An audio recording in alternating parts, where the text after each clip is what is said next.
Welcome, listeners, to the 7th episode of An American Journey. I feel very much we're on a roll. We've had almost 500 downloads, so I'm very much looking forward to tonight's episode, where we're going to talk about baseball, start a series on US education, and also visit one of my favourite places in America, Chicago.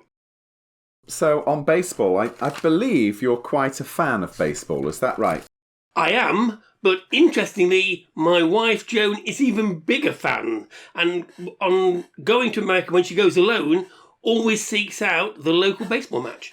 I knew that your wife was a big fan. She actually is a supporter of the Major League side that I first supported before I came to America, Colorado Rockies. So what do you like about baseball? It's quintessential America. If you want to watch America play, go to baseball on Sunday afternoon. It's everything you'd imagine. It's families out there, it's repartee, it's people throwing peanuts at you, and at the same time, there's a game on. And what I love about baseball is how the game can fluctuate. You can be in a completely winning position and still manage to lose it. Reminds me so much of Derby County, Julian. Oh, you've been in winning positions, have you, at Derby County? Occasionally. Not since the 70s. Ability to snatch defeat from the jaws of victory, a unique trait. How many Major League Baseball stadiums have you been to? I think I'm probably getting close to 10. So, do you want me to tell you some of my favourite ones? In fact, I've been to 2 where I didn't actually see a game because I wanted to go and see the stadium. When we were in Boston, we went to the Red Sox Stadium and did a stadium tour, which was great. Yeah, and Fenway Park, for listeners, Fenway Park is the oldest Major League Baseball stadium. Yes, and I would imagine terrible views, by the way, when I looked at the chairs. Right. But lots of atmosphere. And went to St. Louis, went round this, and where you can actually watch the game from across the road from Bar, which I thought was really impressive. And is that the city of St. Louis? Yes. As opposed to Meet Me in St. Louis, the musical? Yeah, St. Louis. Well, I had problems in Julian, with Chattanooga, so I'm clearly now having problems with St. Louis. Right, St. Louis, okay, yeah. And that's a more modern stadium, I guess, St. Louis. I've not been to that one. It is. And then, of course, if I want to talk about games, stadiums I've been and seen a game, so I've been to the Washington Nationals. That wasn't great, I didn't think. The old stadium at San Francisco, which was by the bay, which was great. New stadium also has a view of the bay. Does it? Okay. Fantastic view. Okay. Went to Denver, seen the Rockies on 2 or 3 occasions, but I'm going to give you a strange one for my favourite stadium and indeed my favourite game. Are you ready for this one? I am. Petco Park, San Diego. Now, why is it my favourite one? I've not been to that one. What was the game? Who were the Padres playing? And this is the season. This is 2016, and they finished bottom of their conference. Joan and I were staying at San Diego in the Hard Rock Hotel, which is immediately adjacent to the ground, and we went on 4 consecutive nights. Playing the Washington Nationals, saw them lose twice, 5-8 and 5-7, but then saw them win to 7-3 and 6-3. And what I really liked was this ritual of every night going into the baseball and watching it on a brilliant either Sunday afternoon or summer's evening. That's my favourite 4 games. For listeners who may not be that familiar with baseball, I should tell you that they play an awful lot of games in a season. The regular season has 162 games, which shall last an average of between 3 and 4 hours. There is a pre-season of 30 games, and if they are fortunate enough to do well in the actual season, they may have post-season games up to 43 games. You're talking 230 games in a year that the good sides play, and they're playing in the summer pretty much every day. So that's why Michael's talking about a series of 4 games, 4 days in a row, where they're playing, and you went to see all of that series, which is a great commitment, a really good thing to do. I've not done that, but it sounds like a really good thing to do. And a tip for anyone going, certainly if you're going to do a sort of fly, drive and travel around and think you'll be able to see a game, because of the games they're held in series, you can be in a town for 3 days and see no games. You can be in a city and see 4 on the trot, as we did. I too like baseball. I would go and see half a dozen, maybe 10 games in a typical season. I will always see the games in person. I very rarely watch it on television. I have listened to it on the radio. It's quite a good sport to listen to on the radio. It's a bit like cricket. Works well on the radio. I've been to 11 of the Major League Stadium. There are 30 of them in all. I love the traditions of baseball. Is that something you like, Michael, the traditions? Yep, the 7th-inch stretch, the shooting T-shirts out of little guns, mascot races. As you can see, it's high-level entertainment. You need to suspend your judgment before you go in and just get into the swing of it. So the baseball match has a minimum of 9 innings for each team, and they have obviously a gap between each innings. So the gap, they always shoehorn some entertainment, whether it is mascots racing each other or trivia or kiss cam, all of those types of things.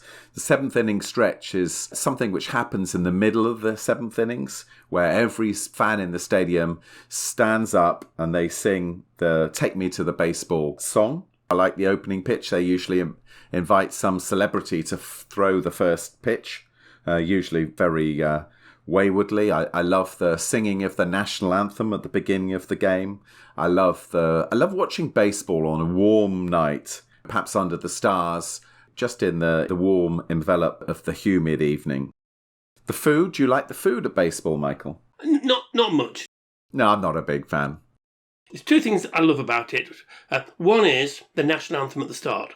And I have absolute respect for the Americans in that, well, no matter what you're doing at that time, drinking beer, eating popcorn, or getting to your seat, everyone stops and stands, and it's listened to in perfect silence, which is a complete contrast, as you know, Julian, to football, where it's very typically people will boo the other side's national anthem. I love the tradition of retiring the most famous players' jerseys. Famously, Jackie Robinson, who is the first African-American to play the Major League game. His number was 42. That number is retired, so it cannot be used by any Major League Baseball side in honor of his contribution to the game. I love that. And every April, they have Jackie Robinson Day. Every single baseball player in Major League that day wears the number 42 jersey. I love those type of traditions. And if you haven't watched it, there's a film made of Jackie Robinson's life called 42, which is an excellent movie to watch. Have you been to see baseball other than Major League Baseball, Michael? No, I haven't. Excellent. Well, next time you're over, I will try and take you to some non-Major League Baseball because it runs the whole gamut. Fantastic thing to do is to go and watch children play baseball. It's called Little League. Pretty much in most parks, in most parts of America, you have these boys and girls playing the game, and they're usually their fathers, the instructors and the umpires, as you watch these sort of hapless 5 and 6 year olds trying to throw and hit and catch a ball. Great entertainment, a lovely way of showcasing American culture. But you can see high school baseball, which sometimes played to a high standard, college baseball even higher. And then if you go into the big parks in the big cities, there will be baseball diamonds, and you will see older people, people as old as ourselves, Michael, playing the game. When I was in New York recently, I loved watching the Hispanic groups of people playing the game that they have loved, since they were a child. And doing that even though they're 60 years old and, to be honest, are struggling to make all 4 bases. Julian, can I ask you a question about the game and if it's evolved? Both you and I are fans of cricket, and what we've seen over the last 10, 20 years is an evolution, particularly to the short game, the IPL 2020, and this week at the moment we've got the 100 in the UK taking place. Has baseball evolved in its format, or if I was watching it with Jackie Robinson, would it basically be the same game? I think it would basically be the same game. In fact, I think very substantially it would be the same game. I think there are a couple of elements in which they have changed. As it's become more professional and players desire to win more, the game has slowed down. So they have introduced a few small rule changes to reduce the running time of the game. For example, there's an element in baseball that if you're pitching the ball to somebody who's very, very good, that you might deliberately walk them. So you would allow them to go to first base because maybe they're on such a hot streak that you don't want them hitting a home run and scoring. What they did there is instead of getting them to throw 4 bad pitches in a row, they just walk them. So that saves 3 or 4 minutes from a deliberate walk. So they've done things like that to try and reduce the time frame of the game to 3 hours or so. But it segues actually into a story I wanted to tell about the longest baseball game. Have you ever heard of the longest baseball game, Michael? I don't believe I have, Julian. Let me set the scene for you then. So it's 1981. This game is not a major league game, it's a minor league game. It's a AAA game, so it's the rung just below major league. The Pentucket Red Sox from Rhode Island, who are playing the Rochester Red Wings from New York. And it's in Rhode Island this game is being held. The game starts on April the 18th in 1981, and it gets off to a bad start when there is a 30-minute delay because they can't get the lights to work. 1,740 spectators are slightly disgruntled by the fact this game is going to take half an hour longer than normal. And after the 9th innings, the game is equal at 1-1. And it's taken about 2.5 hours to this point. And what happens in baseball is that they play extra innings. It's a little bit like a penalty shootout when the first 5 have taken their shot on goal. And then after that, it's sudden death. So the 6th person tries to score. And then if they don't score and the next person scores, then the game is over. This is because Americans can't have games that draw. Isn't that a case? They can't have games that draw. That's right. Americans can't have a game that draws. You've got to have a winner on the night. There's no further run until the 21st innings. Both teams score in the 21st innings. Future Hall of Famer Wade Boggs scores the equalizer run for the Rhode Island side. He looks at his teammates. They appear to be somewhat unhappy that he scored because they want to go home for the evening because it's late. The game continues. The umpire has an incomplete rule book, so he doesn't have the full rule book. And in the full rule book, it says that you should suspend the game when it gets to 12:50 in the morning. But because the umpire doesn't have that rule book, they keep on playing the game. It gets cold. Players, they are gathering the broken bats and some of the wooden benches in the stadium, and they're burning them in a bonfire to keep warm. The vendors have run out of food. There's a strong wind, cold wind, that is blowing any ball which is hit up in the air back onto the field. It's 4 a.m. Finally, there's somebody at the ground who manages to get hold of the president of the league and he manages to reach him by phone. He was amazed that they're still playing and he orders them to cease the game at the end of the innings. It's the 32nd innings by this point. It's 4:07 in the morning. They stop the game. At this point, they've started with 1,740 spectators. At 4 in the morning, only 20 of them are left in the stadium, one of whom is asleep. This guy who is asleep never goes to another game in his life. All of the 20 fans who are still left, the game is still tied at 2-2, receive season passes for the whole season for their devotion to the side. They return home to their families. Their wives are deeply suspicious of their explanation that the game is it still hasn't finished at 4 a.m. in the morning. One of the things that happens in baseball is that every game has to be completed. These sides next play each other on the 23rd of June, some couple of months later. They resume the game in the 33rd innings. Red Sox win. They score a run in front of 6,000 people and 140 reporters. This game has broken pretty much every record in baseball. There are 53 runners left on base. It has the record for the number of strikeouts. Most of the players had 14 or 15 appearances on base. And most of them haven't scored a run or haven't scored a hit in all of that time. And that game was played by some pretty good players. 2 of them went on to become Hall of Famers. 27 of them played in Major League. And that's what I love about baseball. that they stick by the rules even though it's 4 a.m. and they're burning all the wood they can find to keep themselves warm. I wish I had been there. It's a nice story, Julian, but I'm going to have to say, in comparison to the test between England and South Africa in March 1939, when they played for 10 days, albeit one day was rained off, and still didn't come to result. And do you know why they didn't come to result? I do, because they had to catch a boat to go back to Britain. Yeah, so was 33 innings piffle compared to a test match? I think our advice is if you are coming to the US, and who knows, maybe the US will open its borders at some point, then we would strongly recommend going to a baseball game of really any type, enjoying the culture on show at the game. And will you give it a score for us, Julian? Or shall I give you a score? Yeah, you can give us a score, yeah. I'm going to give it 24 out of 25. That's how highly I rate it. But as you know, we score it out of 5. So I think that's a score of what? 5, absolutely right, 5. Okay, a 5. It's one of the things you must do to go into America, go to baseball.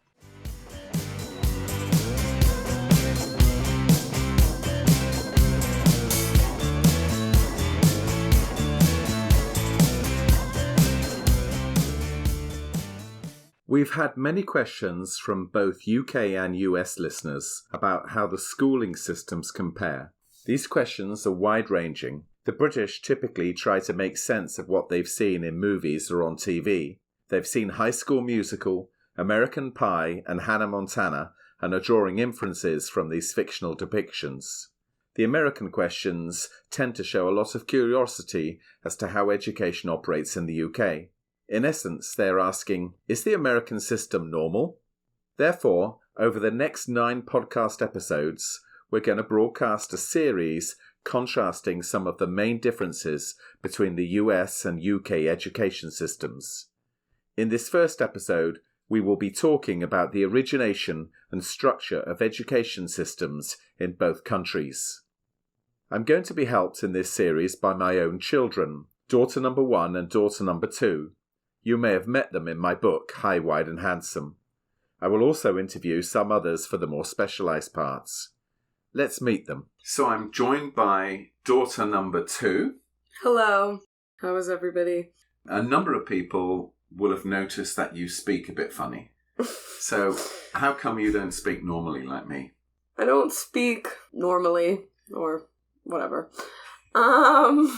I don't speak like that because when I came to the US, I still had my accent, but my English accent, but I was 10, and all the kids at school would always make a comment on my accent, even the teachers. Like the way there was one time in reading class where we were reading passages out of a book and I had to read part of it, and the kids kept on looking at me because there was the word awe, like I'm in awe. And I had said it in a British accent, and nobody... Can you do that now? Oh. Nobody knew what I meant, and even the teacher had to ask, which I thought was really strange. So I wasn't really bullied out of the accent, but it was change it or be misunderstood all the time. And this is daughter number 1. Hello, I'm daughter number 1. I'm a bit sad that you didn't put me first. Well, but the odd thing is, you don't have a funny accent like your sister. Why is that? It's the voice changer we put on to protect my identity. Oh, okay. Yeah. And can you do an American accent? I can do a pretty convincing American accent. I have lived here for a little bit, so... Go on then. Hi, my name is daughter number 1. I am from Duluth, Georgia. You will probably have heard me say many times already in this podcast that education is a state responsibility, not a federal responsibility. This means that the individual states make almost all important decisions on education. The states decide where to build schools, what curricula to follow, and what entry, assessment, and graduation requirements to put in place. In practice, the states delegate almost all of these responsibilities to their counties or cities. This means that it is local people who get to decide how schools operate. This means that it is difficult to generalize about the US schooling system. While some things are common as part of living in a shared culture, many other things vary considerably by state and by county and city. During this series, the reference points we use for the US system will typically be those of a relatively affluent Atlanta suburb. You should be aware, however, that things could be markedly different at schools even only a few miles away. In the US, it is the school board members, elected on a very local level, who largely decide the education strategy for the school district, allocation of resources, and key hiring decisions. This has both upsides and downsides. It does mean that most people will know personally their school board representative. We met our now ex-school board representative multiple times, as he took the time to attend pretty much every significant school event. There was something we didn't like in our children's schools, it would be very easy to talk to him to lobby for a change. The downside is that it is also easy to pass curious decisions. Back in the late 90s, early 2000s, Cobb County Schools, which is the school district that I attended, put a sticker in biology textbooks around the evolution section saying that evolution is just a theory and it is not proven. And that actually went to the Supreme Court. And that was a decision, those stickers, to put those in was a decision made by the school board and was overturned in a court of law, and they had to bin all the textbooks. There is a relatively low role for federal government in US education. 92% of the funding for education comes from the states or counties. The 8% that comes from elsewhere is mostly federal funding. This pays for countrywide programs that benefit low-income families, such as the free lunch program. Here is daughter number 1 talking about the free lunch program.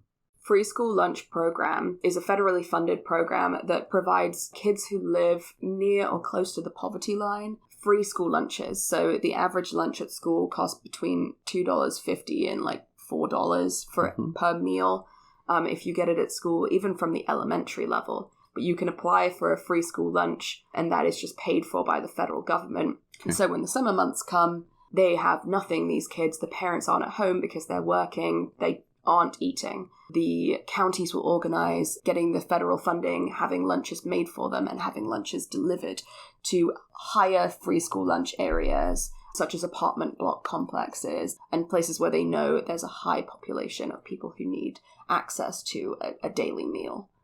So how does that work then? Because I think you volunteered for that. What happens when they deliver those meals? The truck will come, you'll get in the back of a truck. We will make them a little sandwich, give them choice of fruit cups, milk, and then each kid will be allowed to take one bag. If we have extras, of course, they can always take more. And then you just go again the next day for lunch. Okay.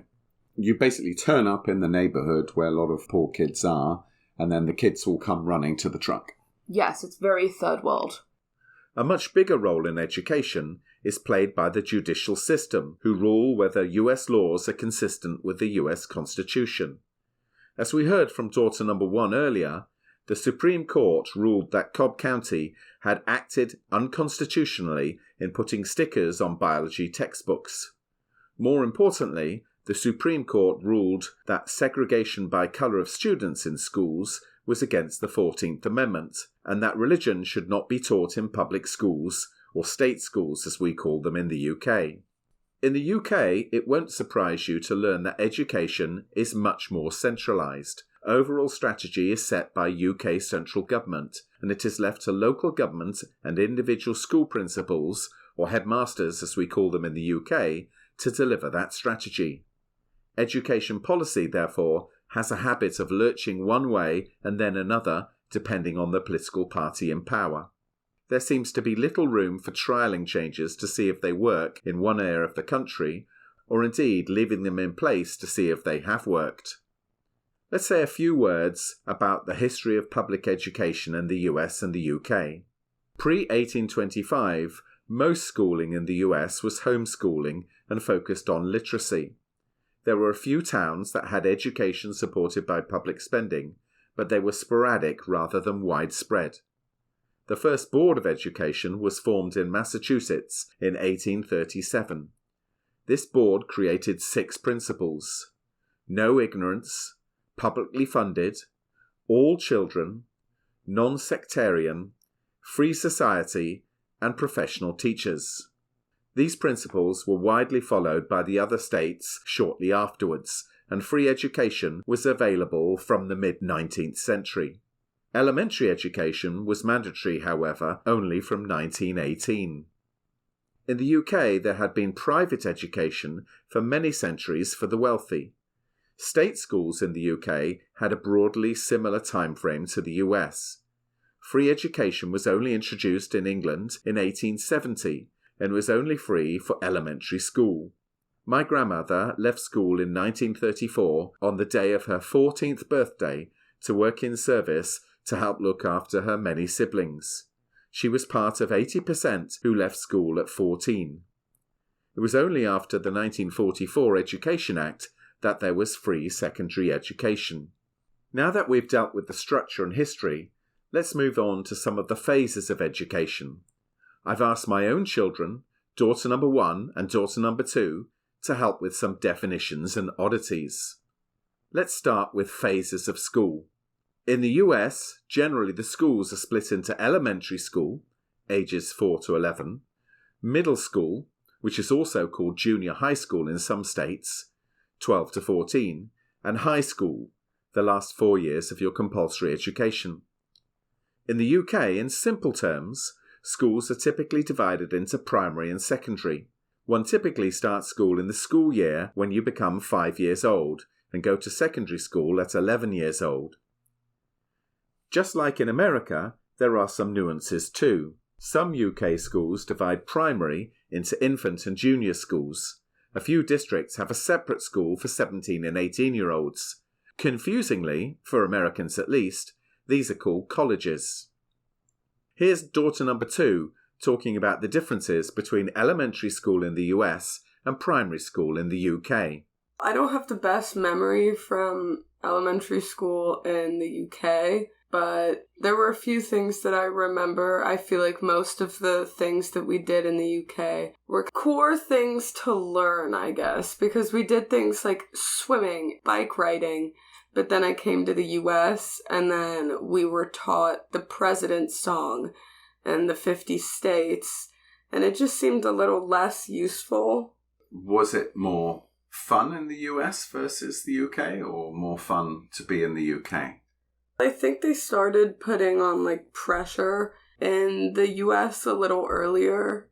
4th and 5th grade in the US, a lot of the focus was on maths, fractions, and things like that, but grades weren't something that everybody really cared about in the UK.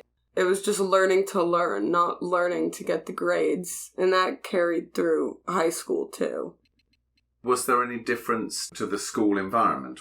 The way that the classrooms were set up was, in the UK, it was more of a collaborative environment, but in the US, it was kind of just figure it out on your own. Mm-hmm.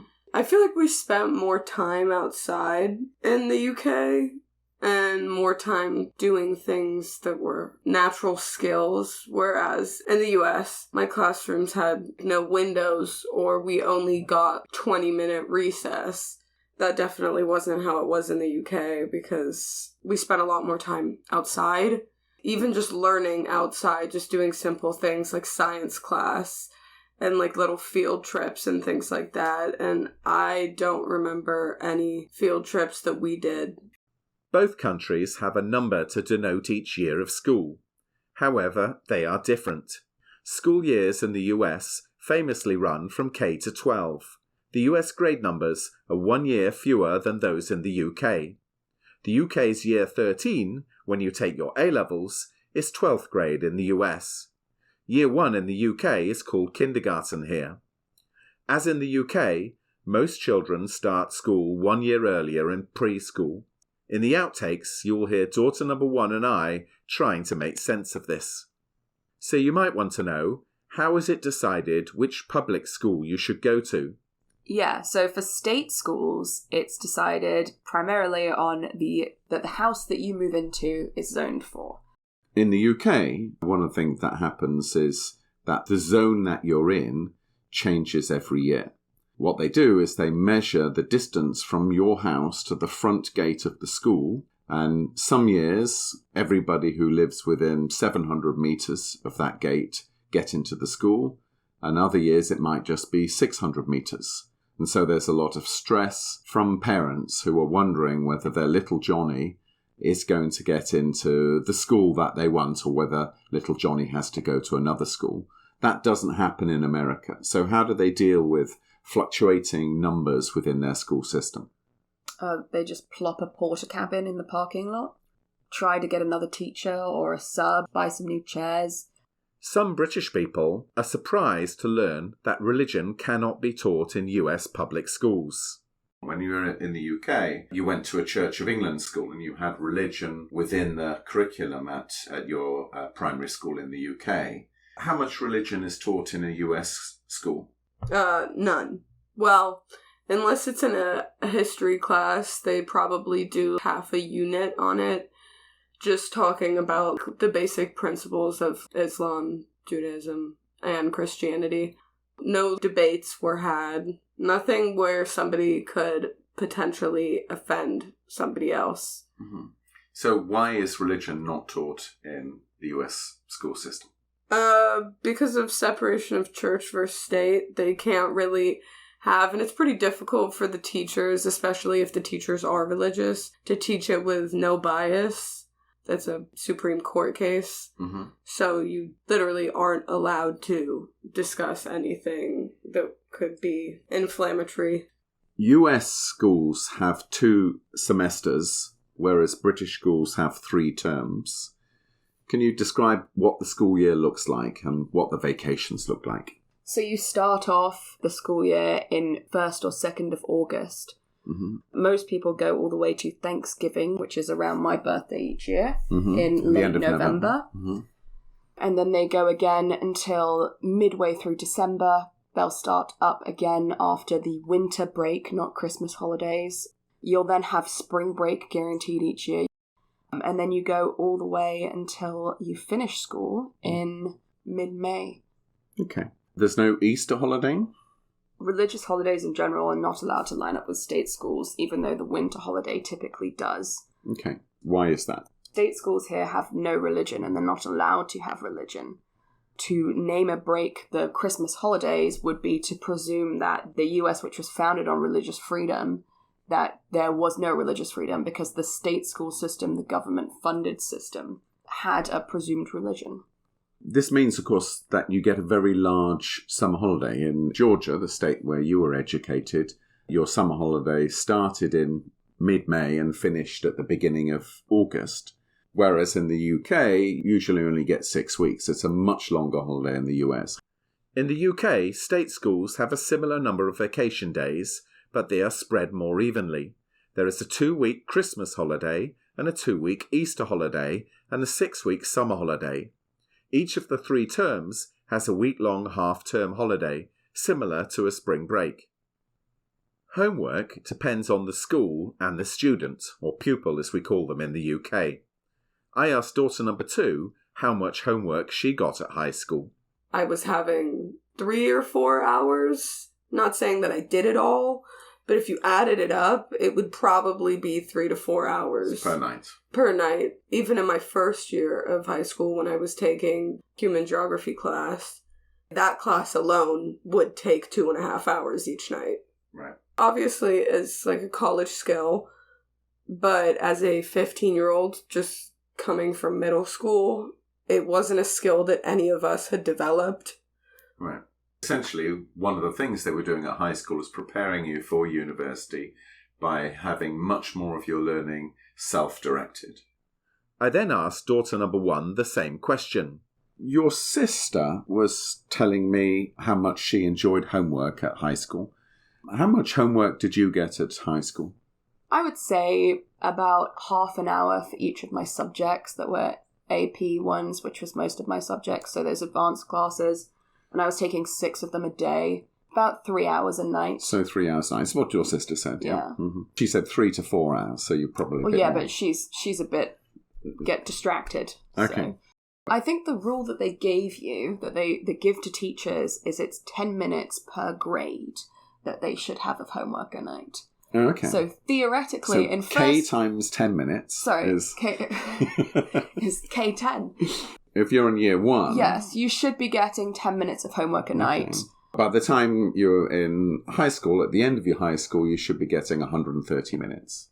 The UK no longer has any official guidelines on homework. In something of a change to Britain's centralised tendency, it's now up to the individual headmaster to set their own guidelines. The last Labour government believed that a 15 or 16-year-old should have 2.5 hours of homework a night, not that dissimilar to that in the US. In the summer period, you were giving summer reading. What's that?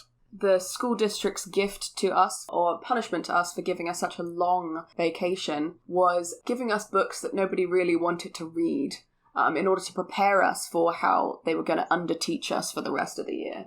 So a lot of it was just books that they probably should have fit into the regular curriculum, and it varied by class. So an AP literature class, you were probably going to have 3 books to read over the summer. Mm-hmm. A physics class, you were probably just going to have to do some maths problems to keep your brain active. And do you remember your summer reading list before you went to high school, so before you became a freshman in high school? I think I had to read... So just to put this in perspective, I was 13 coming into high school. I had to read over the course of whatever it was, 6 books for a literature class, and I had to fully annotate those books, write all over in the margins, and I had to prove on the first day of class. I had to flip through the book, give the book to the teacher, they would turn to a random page, and for every page they turned to that wasn't annotated, you would get points off. I thought that pretty much just was silly, because how was I going to enjoy the book if I had to write, the table is red, what does this mean, in the margin? But I also had to, in that year, learn every single country in the world, where it was, how to locate it on a map, the location of the capital, the location of all the major rivers and lakes. Yes, and lakes, and just be able to recite them at any prompting. Did I ever use that information in the class? No. Did I do well on the final exam? Yes. So maybe do you know where every country in the world is now? No, because it didn't retain in my... Where is Benin? It's in Africa. I mean, I can tell you that if you ask any of those other kids who've never been outside the United States who are having to learn all this, they have no reason to retain the knowledge, and at least I had some background to put where all these countries and rivers were coming from. Okay. Next time, to coincide with the release of A-levels, the exams taken by those graduating from high school in the UK, we are going to cover how the 2 countries typically assess children and compare the admissions process for university. We will also talk about the UK perception that the US education system is very US-centric.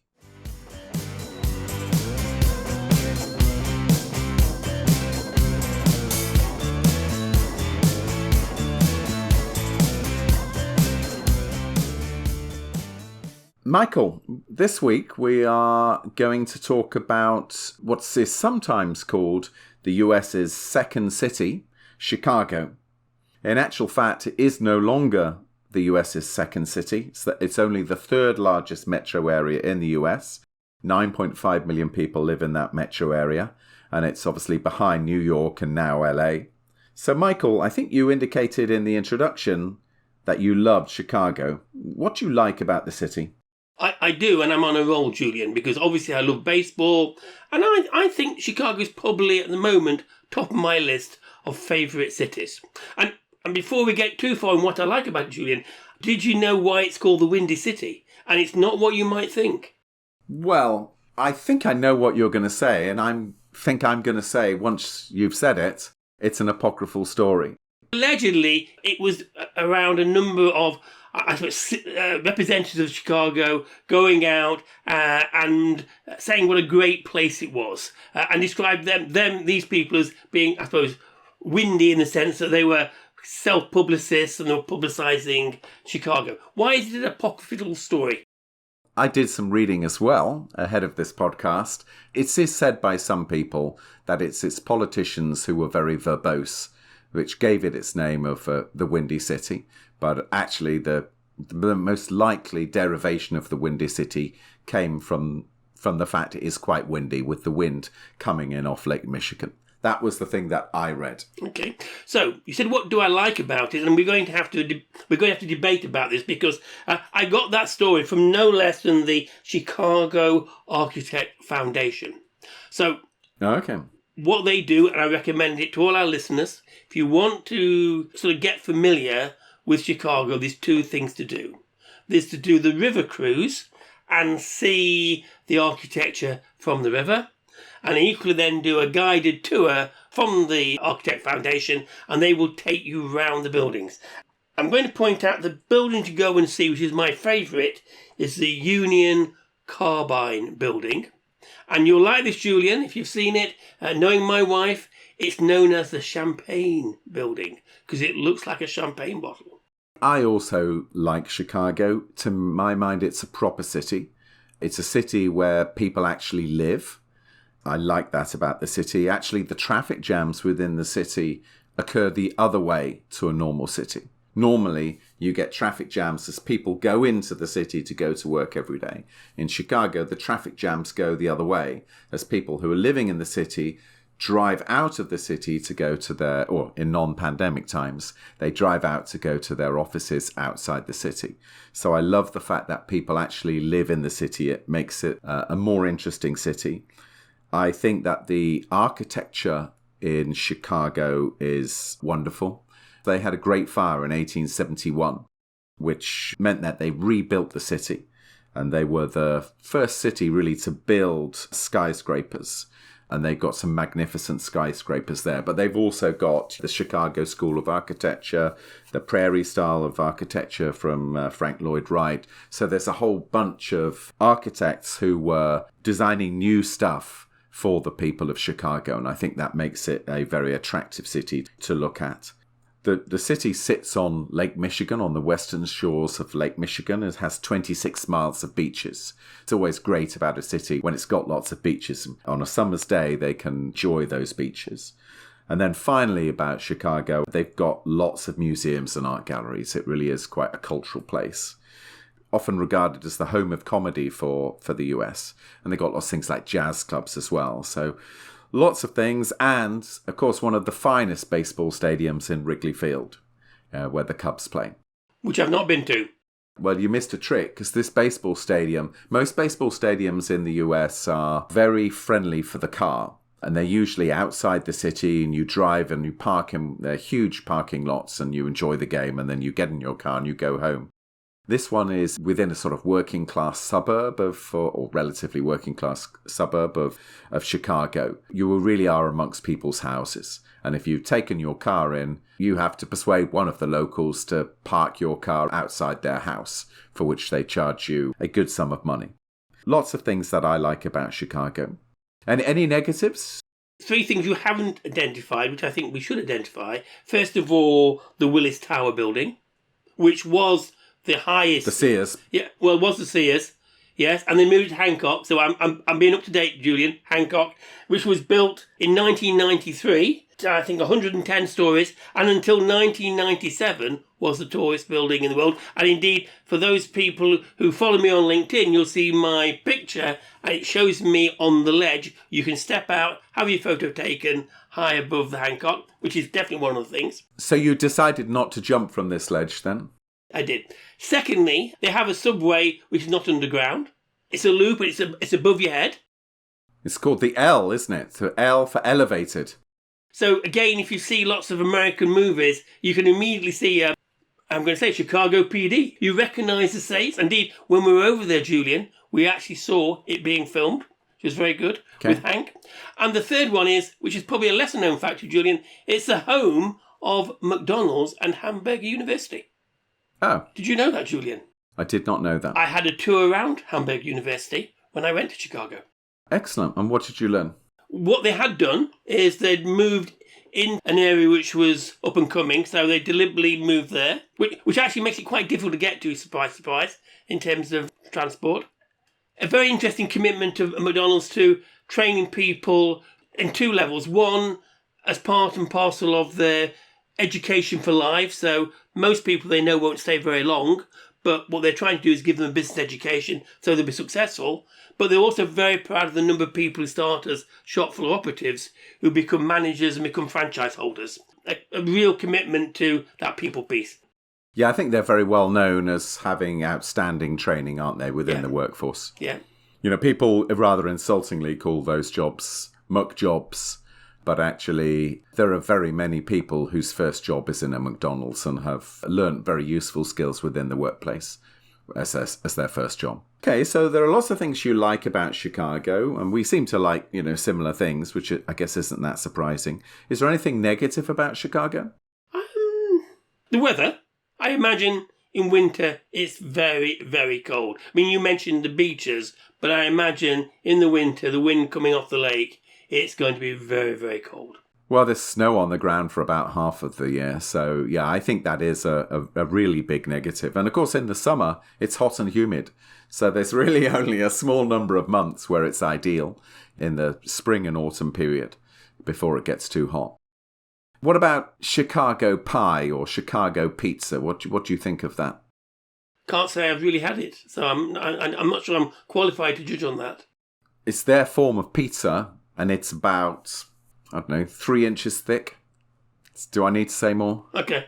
They think it's wonderful. They think it's an amazing contribution to gastronomy. But I hold the opposite view. It's got quite a lot of crime in certain parts of Chicago, hasn't it? Yeah. Well, as typified by Chicago PD. Right. A program I haven't watched, but Is that a fictional program, or is it? No, it's a fictional program. It's a fictional program. Okay. Yeah, but I suppose if you're from the UK looking in America, we're inundated with American police series, and that's one of the most violent. So if the inference is there's lots of crime and violent crime in Chicago, that's what it's portraying. Yeah. I think most of it is drug-related in particular parts of the city rather than there being any risk to a traveller to Chicago. It has very high tax rates, I think only second behind New Jersey, but they've got massive deficits in their public sector pension schemes, and then they have incredibly high taxes on things like owning a home. So it is one of these places which is struggling to retain its population, because although there are many good things about it, it's become a pretty expensive place to live. And indeed, a number of years ago when I was setting up a US office, the first US office for a company I was working with at the time, Chicago was one of the options, and it scored very poorly compared to its competitors because of the high cost of doing business there. What rating would you give it out of 5, Michael? I've already scored baseball 5, so I can't do 2 5s in one episode, Julian. So I'm going to go with a 4.5. Very good, okay, but not quite there. And remember, I did go in the autumn, so I think you told me I probably went at one of the best times, because you wouldn't want to go in the winter. I don't know about the summer. The summer's okay. It's very hot, but then much of America is very hot in July and August. So I was also going to say, it's one of those places that I would go back to because I feel, even though we went there on 2 occasions, spent 2 or 3 days each time, there's still plenty to see and do. Right. It's definitely a place where you've got to allocate enough time, and I think no matter how much time you give it, you'll still not do all the things you set out to do. Yeah, I think that's right. It's not quite New York, is it, where you could really go back every year or every 2 years and enjoy it afresh each time. I've been there multiple times. I don't know how many times, a dozen times or so, and I've enjoyed it when I've been there. I think it is it's a good city, and I would give it a 4 as well. Next week, we're going to celebrate the A-level release and continue the education system, looking at the differences between the States and the UK and the admissions process. We're also going to look at drive-in movies and Philadelphia, which I've not been to, so I'm looking forward, Julian, to you giving a good trailer. As always, we like to pick up with the people who've given us reviews. And I noticed, Julian, when you give me the review, it's always with a tongue twister. Remember G, but G. But this week, Rosie, who clearly is a mate of Julian's, has said, loving these podcasts, the book High, Wide and Handsome also continues in its popularity. My copy has now been read by me, my husband, and my 88-year-old father-in-law. 5 stars all round. Didn't I tell you? She's a big fan of Julian's. As always, if you've enjoyed the session, remember to subscribe and tell your friends. And Rosie, keep sending in those I Love Julian commendations.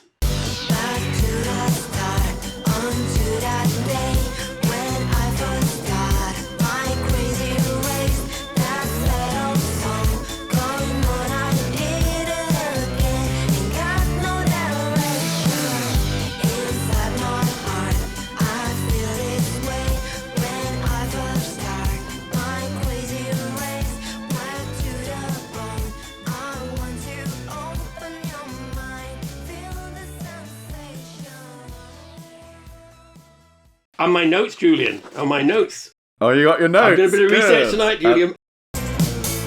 So that's my first thing. What was my second thing I was going to say, which I like about it? Can't remember that, Julian. I've gone away from what you was telling me to say. You asked me the question again. So, what other traditions do you like then, Michael? What other traditions? I don't know, Julian. It's completely gone out of my head what I was going to say. Don't worry. It'll come back to me and I'll tell it to you. I'll cut it appropriately. You'd like me to call you by the name, really looking forward to that. Is that right? No. That's Google. What should I call Hey, you? Google, stop. You'd like me to call you... Hey, Google, stop. Many British people will have heard of K to 12, but they won't know what it is. Can you explain to them what it is and how it relates to UK years 1 to 13?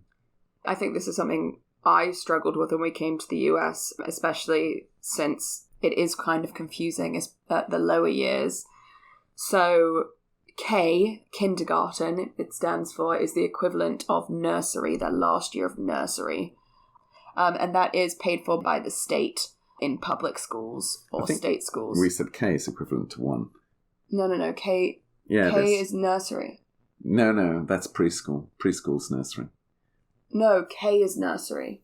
No, it's not. How would that work? Because 12 is 13. Oh, Lord. Okay. Okay, fair.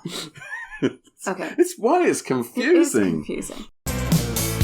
K through 12. K means kindergarten. That's equivalent to year 1 in the UK system. Reception, being the year before year 1, is equivalent to pre-K. Mm-hmm. And preschool is the equivalent to nursery, which is 2 years before that kindergarten year or year 1. And then from year 2 is equivalent to the US first grade. And all the way up to the last year of GCSEs, which is year 11. That's 10th grade. 10th grade, yes. And then year 13, which is upper 6th form, is 12th grade. Okay. Which is very confusing. I don't know why you could possibly be confused by that. No, it's not simple at all. Most kids are, I think, 5 or 6 when they start kindergarten, and in the UK they seem, well, I know I was 4 when I started reception, so 5 when I started year 1. And do you know why that is? In the UK you go to school in the year that you are 5. So you were born in November, so you were 4, and then you turned 5 when it got to November. So that's the way it is. Also quite confusing. The simple way to describe it, I think, is if you hear a number and it's a US number, just add 1 to get to the UK number. Subtract 1. No, you've got to add 1. The You US said if number. you hear the US one, you have to subtract 1 to get to the UK number. Oh. If you hear a US number, just add 1 and then you will get to the UK number. Yeah, that was simple, Daddy. Yeah, that was simple, Daddy. Yeah, that was simple, Daddy. Yeah, that was simple, Daddy. Yeah.